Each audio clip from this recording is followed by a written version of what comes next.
This is the Champion Forum podcast with Jeff Hancher, the forum for leaders, champions, and dreamers. Hey everyone, welcome back to the Champion Forum podcast. I'm your host, Jeff Hancher, and I am on a mission to help others lead, inspire, and win in this life. Today's topic, like a lot of them that I bring to the show, might challenge you a little bit. That's what we're here to do, right? We're here to challenge one another. We're here to sharpen one another. And we're here to bust out of the status quo. Part of that is self-awareness, isn't it? And I hope that these episodes that I bring to you challenge your way of thinking, challenge your pursuit of leadership and how you impact other people. We're talking today about unlearning leadership. You know, the habits, the mindsets, and the behaviors that maybe you once had, and they made you so successful, and they worked so well for you. But you've held on to them too long, and maybe now they're holding you back. You might have heard it said that success leaves clues. Have you heard that saying? I believe that to be true. But sometimes, the very strategy that got you to your level of success can become the barrier to the next level of success. I believe it's true that success leaves clues. However, we can't just be naive. Success doesn't come by hitting cruise control, right? We've always done it that way. You've heard those are the worst words in innovation, right? We've always done it that way. So let's talk about why this might happen. We're going to talk about how to recognize it, maybe if it's a blind spot for you, and what to do when you realize you need to lead differently in order to grow further. Meaning I might have to reinvent myself as a leader. I might have to reinvent my team. I might have to reinvent our go-to-market strategy. There's a lot of reinventing that happens on that climb up to success, right? But before I jump into some of this content, I want to remind you one last time, we're only a couple weeks away from the August 21st Performance Management Workshop being held in Pittsburgh, Pennsylvania. This is the framework that brought you firm feedback in a fragile world.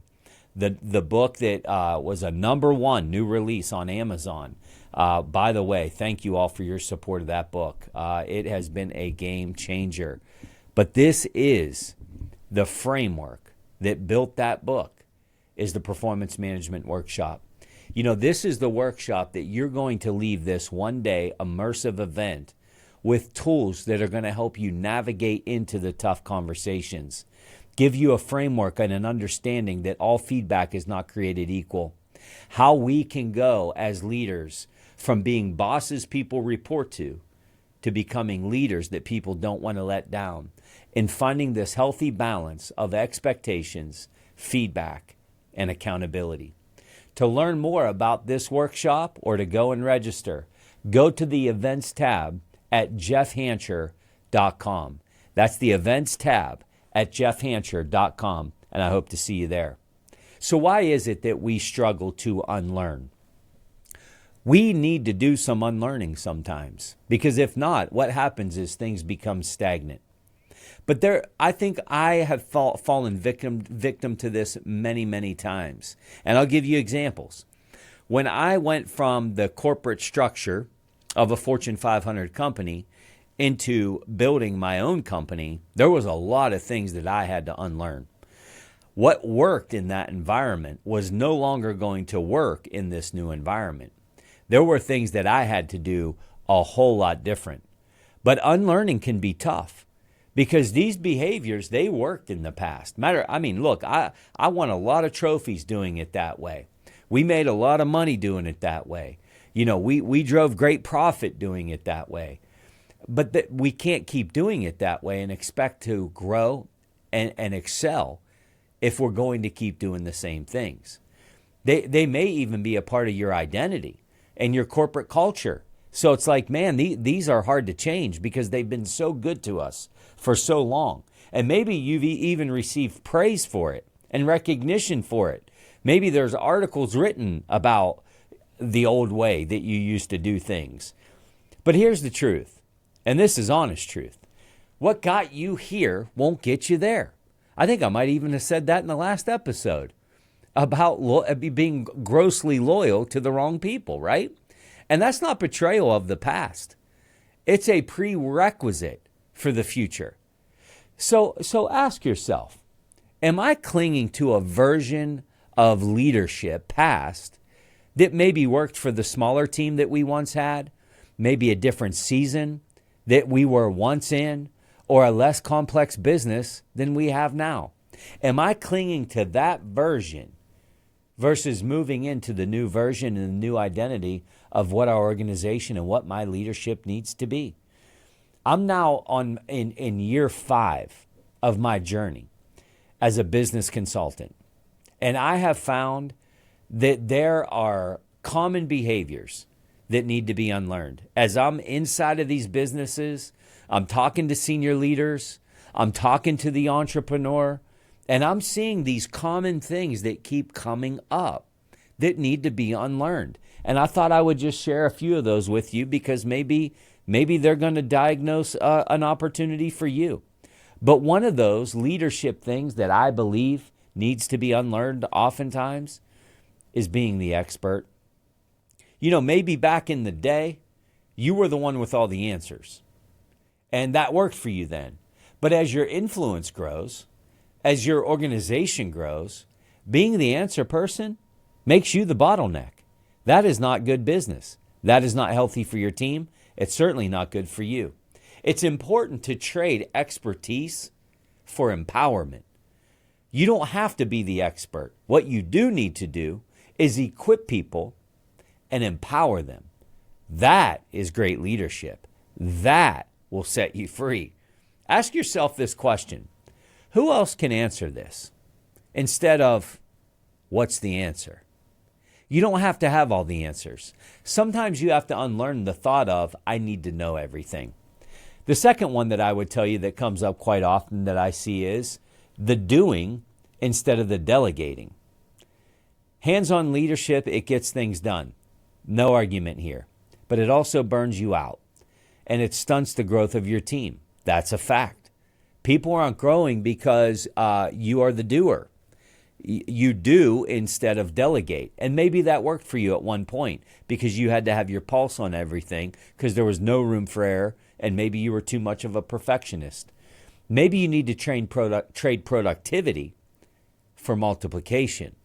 I'm all for some good productivity. It's valuable, but it is not better than multiplication. If I can reproduce myself and 10 other people, even at 70% of what I could produce, now we're multiplying. Now we're getting somewhere. I'm not here to suggest that they could even do it better than you. Oftentimes they won't. But if I can get this multiplication in play in my organization, we can go further, faster. This is the question to ask yourself. What am I doing that someone else can and should be doing? What am I doing that someone else can and should be doing? Can doesn't mean that they're going to do it better, but they're able. And they should be. Why? Because it's going to equip them to grow. That's a leadership gift. The other one that you might need to unlearn is controlling the outcomes of everything. I got my hand up on this one. I'm trying to reinvent myself on this one right now. At one point, tight control protected quality. You know, I just did a book launch, and I think I literally drove my team to the brink of jumping off of a bridge. You know, why? Because it was like this finite moment in time. You know, we had a launch plan. Everything needed to run flawlessly. And by the way, I have the most amazing team. I put them up against anybody's team out there. They're awesome. But man, I could not help myself because this was a moment in time and I had to double down and make sure and every T is crossed and every I is dotted and all of this stuff. But what I realize is the more that I control outcomes, I'm strangling innovation. I'm slowing down scale. So I got to stop and look at myself in the mirror sometimes and say, you know what? I can't just control outcomes. I have to change a little bit of mindset here. I need to trade my control mentality for more of a trust mentality. You know the saying, hire great people, get great people on your team and get out of their way. Man, there is some truth to that. It's not easy. I have a really hard time with it. But I will tell you, it is such empowerment. And we can trade this control,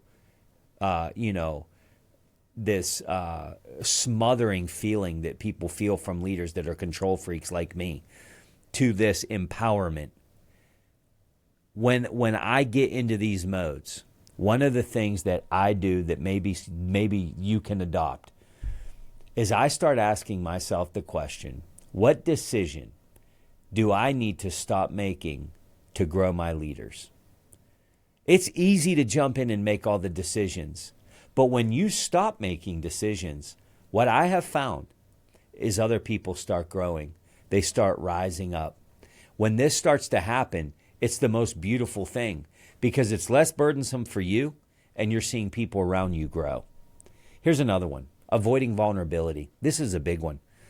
This one, I'm proud to report that I do better now than I ever have in my life. Maybe it's because I'm more confident. I don't know. But early in my leadership tenure, I was horrible. I was Mr. Fake it till you make it. Bulletproof. Never a bad day, never a down moment. Fully composed at all times. Everything was fine. Everything's fine. But I will tell you, this is something that you will need to unlearn if this is you. We can't avoid being vulnerable as leaders.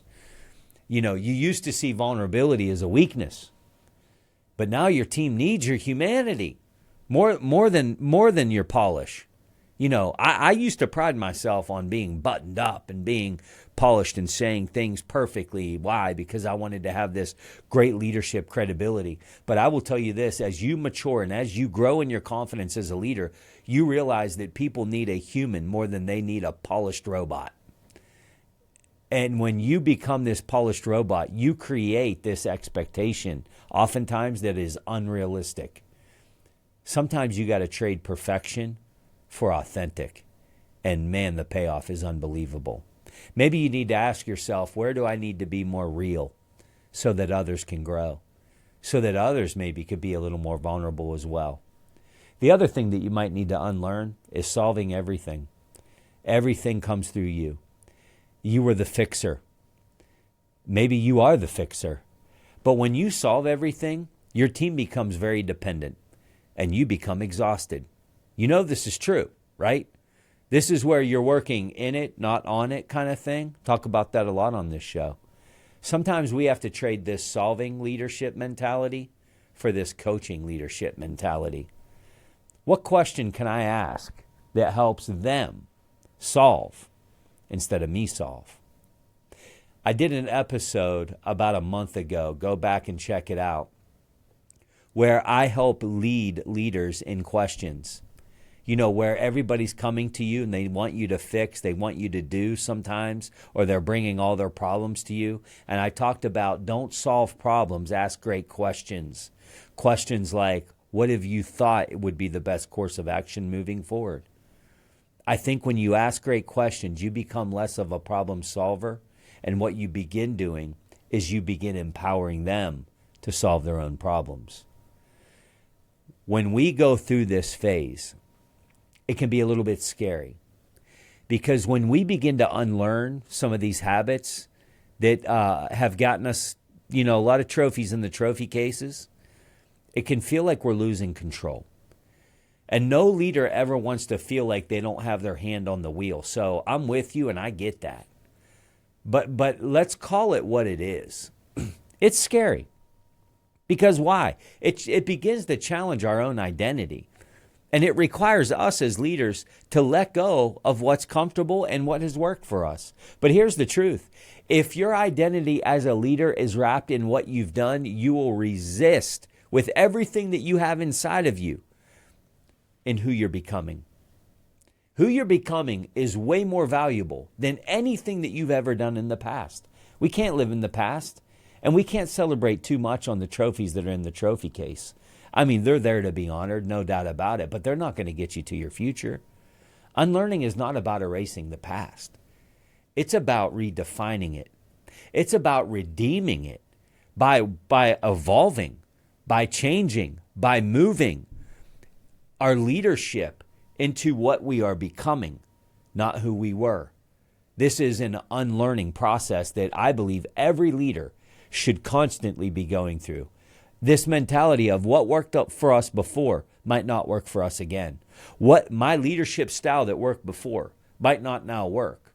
So how do you begin the unlearning process? Here's a few things that I would tell you that you can start doing immediately. Inventory your habits. Ask yourself, what is it that I do because it just feels safe?